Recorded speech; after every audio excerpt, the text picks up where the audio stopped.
आपण कधी विचार केलाय का की एका साध्या चुंबकाजवळ कंपास नेल्यावर त्याची सुई का बरं फिरते?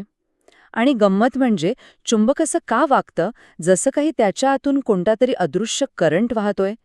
चला, आज आपण याच प्रश्नाच्या मुळाशी जाऊया. ह्या प्रश्नाचं उत्तर आहे ना, ते आपल्याला फिजिक्समधल्या एका खूपच सुंदर कल्पनेकडे घेऊन जातं. कल्पना अशी आहे की प्रत्येक चुंबक खरं तर एका करंट वाहणाऱ्या लूपसारखं वागतं. हो, आणि हीच ती कल्पना आहे जी इलेक्ट्रिसिटी आणि मॅग्नेटिझम म्हणजे वीज आणि चुंबकत्व या दोन महाशक्तींना एकत्र जोडते, ज्या शक्तींनी आपलं आजचं जग घडवलंय. चला तर मग उलगडूया हे रहस्य. बरं, हे कोडं सोडवायचं असेल तर आपल्याला आधी चुंबकत्वाची भाषा शिकावी लागेल. आणि या भाषेमधला पहिला आणि सगळ्यात महत्वाचा शब्द म्हणजे मॅग्नेटिक इंडक्शन. असं इमॅजिन करा की चुंबकीय बलरेषा म्हणजे पावसाच्या धारा आहेत आणि एक क्षेत्रफळ म्हणजे तुमची उघडी वही. आता त्या वहीवर किती पावसाच्या धारा पडतायत यावरून पावसाचा जोर किती आहे हे कळेल, बरोबर? अगदी तसंच दिलेल्या क्षेत्रफळातून किती चुंबकीय बलरेषा जातात यावरून त्या जागेवर चुंबकीय प्रभाव किती स्ट्रॉंग आहे हे ठरतं. आणि याच मोजमापाला आपण म्हणतो मॅग्नेटिक इंडक्शन, ज्याला बी या अक्षराने दाखवलं जातं. आता गणिताच्या भाषेत बोलायचं झालं तर बी म्हणजे चुंबकीय फ्लक्सला क्षेत्रफळानं भागणं.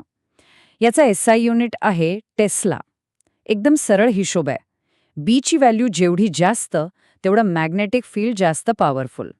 चला, आता आपल्या या रहस्याच्या तपासातला पहिला संशयित समोर आणूया. बघा, फिजिसिस्ट्स काय करतात की मोठ्या गुंतागुंतीच्या गोष्टी समजून घ्यायला आधी त्यांचे सोपे मॉडेल्स बनवतात. तर आपल्या केसमध्ये आपण चुंबकाचं एक असं सोपं रूप पाहणार आहोत ज्याला म्हणतात मॅग्नेटिक शेल. मॅग्नेटिक शेल म्हणजे काय? तर एक अगदी पातळ चुंबक, इतका पातळ की त्याचा नॉर्थ आणि साऊथ पोल एकमेकांच्या अगदी जवळ आहेत. समजा की हा सगळ्यात सिंपल बेसिक चुंबक आहे. आता गंमत बघा, जेव्हा आपण ह्या शेलला एका मॅग्नेटिक फील्डमध्ये ठेवतो तेव्हा ते फिरायला लागतं, स्वतःभोवती गिरकी घेतं, आणि या फिरवणाऱ्या शक्तीलाच किंवा परिणामालाच फिजिक्समध्ये टॉर्क असं म्हणतात. आणि या मॅग्नेटिक शेलवर किती टॉर्क लागतो हे मोजण्याचं एक सूत्र आहे. टॉर्क टी बरोबर पीएम गुणिले बी. आता इथे पीएम काय आहे तर तो आहे मॅग्नेटिक डायपोल मोमेंट, म्हणजे त्या चुंबकाची मूळ ताकद आणि दिशा. हे इक्वेशन लक्षात ठेवा हा, कारण आपली कथा आता एका इंटरेस्टिंग वळणावर येते. ठीक आहे, पहिला संशय तर आपण पाहिला. आता वळूया आपल्या दुसऱ्या संशयिताकडे. आणि यावेळी हा संशय चुंबक नाहीये, तर हा आहे एक करंट वाहणारा लूप. इमॅजिन करा, एक तारेचा गोलाकार विटोळा आहे ज्याचं क्षेत्रफळ आहे ए आणि त्यातून आई एवढा करंट वाहतोय. आता आपण काय करतो, या लूपला उचलून बरोबर त्याच मॅग्नेटिक फील्डमध्ये ठेवतो जिथे आधी आपण मॅग्नेटिक शेल ठेवलं होतं. आणि काय दिसतं आपल्याला? अरे वा, आश्चर्य म्हणजे हा लूपसुद्धा फिरायला लागतो, म्हणजे याच्यावर सुद्धा टॉर्क लागतो. या करंट लूपवर लागणाऱ्या टॉर्कचं सूत्र आहे टॉर्क टी डॅश बरोबर बी गुणिले ए गुणिले आय. आता इथं जरा थांबा, विचार करा. दोन पूर्णपणे वेगवेगळ्या गोष्टी आहेत. एक आहे चुंबक आणि दुसरा आहे करंट वाहणारा लूप.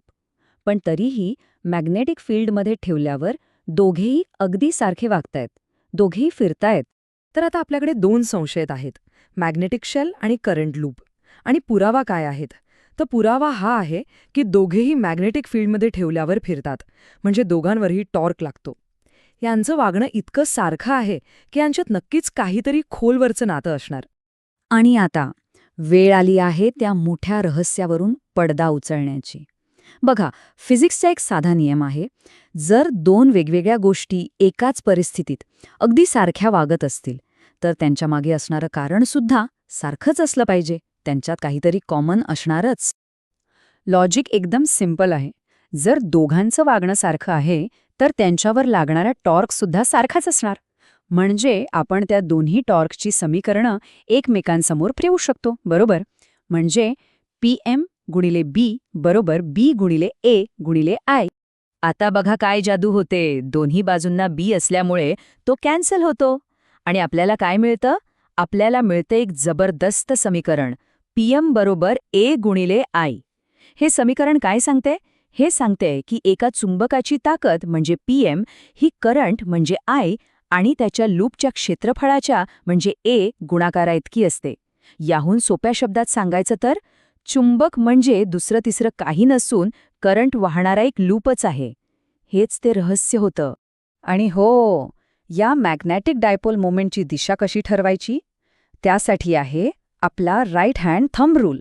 म्हणजे उजव्या हाताची बोटं जर करंटच्या दिशेने वळवली तर सरळ ठेवलेला अंगठा आपल्याला मॅग्नेटिक डायपोल मोमेंटची दिशा दाखवतो. एकदम सोपा आहे. ठीक आहे, आत्तापर्यंत आपण एका आयडियल मॉडेलबद्दल बोललो, पण खऱ्याखुऱ्या आपल्या हातातल्या चुंबकाचं काय? ह्या कल्पनेचा त्याच्याशी काय संबंध? चला आता ते बघूया. बघा, कोणताही खराखुरा चुंबक घेतला ना तर त्याच्या आतमध्ये असे लाखो करोडो छोटे छोटे करंट लूप्स असतात. आता हे लूप्स येतात कुठून? तर प्रत्येक अणूमध्ये फिरणाऱ्या इलेक्ट्रॉनमुळे. आणि हे सगळे लहान लहान लूप्स एकत्र येऊन एक मोठा परिणामी सरफेस करंट किंवा पृष्ठभागीय प्रवाह तयार करतात. आणि हाच प्रवाह त्या चुंबकाच्या सगळ्या मॅग्नेटिक गुणधर्मांसाठी जबाबदार असतो. आणि ह्या सगळ्या सूक्ष्म प्रवाहांचा जो एकूण परिणाम होतो ना, त्यालाच म्हणतात मॅग्नेटायझेशन, ज्याला आपण एम या अक्षराने दाखवतो. मॅग्नेटायझेशन म्हणजे काय? तर प्रति एकक आकारमानात किती मॅग्नेटिक डायपोल मोमेंट आहे. हे आपल्याला सांगतं की एखादा पदार्थ किती स्ट्रॉंगली मॅग्नेटिक आहे, म्हणजे तो किती शक्तिशाली चुंबक आहे. आणि हे आपल्याला अजून एका सुंदर समीकरणाकडे घेऊन येतं. समजा चुंबकाची लांबी L आहे आणि त्यातनं वाहणारा सरफेस करंट I आहे, तर मॅग्नेटायझेशन M बरोबर I भागिले L. याचा अर्थ काय झाला? मॅग्नेटायझेशन म्हणजे प्रति एकक लांबीचा सरफेस करंट. बस, पुन्हा एकदा तेच सिद्ध झालं की चुंबकत्व म्हणजे दुसरं तिसरं काही नसून सूक्ष्म पातळीवर फिरणारे करंट्सच आहेत. आता ही जी कल्पना आहे ना, ही काही फक्त गणिताची गंमत नाहीये. याचे परिणाम खूप मोठे आणि दूरगामी आहेत. आणि म्हणूनच फिजिक्समध्ये ही एक फंडामेंटल म्हणजे मूलभूत संकल्पना मानली जाते. बघा, हीच एकरूपतेची कल्पना आपल्याला सांगते की चुंबक आणि करंट सारखे परिणाम का देतात. आपल्या घरातल्या इलेक्ट्रिक मोटर्स, मोठे जनरेटर्स, ट्रान्सफॉर्मर्स या सगळ्यांच्या मागे हेच तत्व आहे. यामुळे हेही कळतं की जेव्हा एखाद्या पदार्थातले हे अणुप्रवाह एकमेकांना रद्द करतात तेव्हा त्याचं चुंबकत्व का नाहीसं होतं. आणि सगळ्यात महत्त्वाचं, याच कल्पनेमुळे हे सिद्ध झालं की वीज आणि चुंबकत्व या दोन वेगळ्या शक्ती नाहीत, तर त्या इलेक्ट्रोमॅग्नेटिझम नावाच्या एकाच महाशक्तीची दोन वेगवेगळी रूपं आहेत. तर मग पुढच्या वेळेस जेव्हा आपण एखादं चुंबक हातात घ्याल तेव्हा एक गोष्ट लक्षात ठेवा. आपण फक्त एका धातूच्या तुकड्याकडे पाहत नाही आहात, तर आपण पाहताय लाखो करोडो सूक्ष्म अदृश्य करंट लूप्सना जे एकजुटीने काम करत आहेत. हीच आहे चुंबकामागची खरी छुपी कहाणी.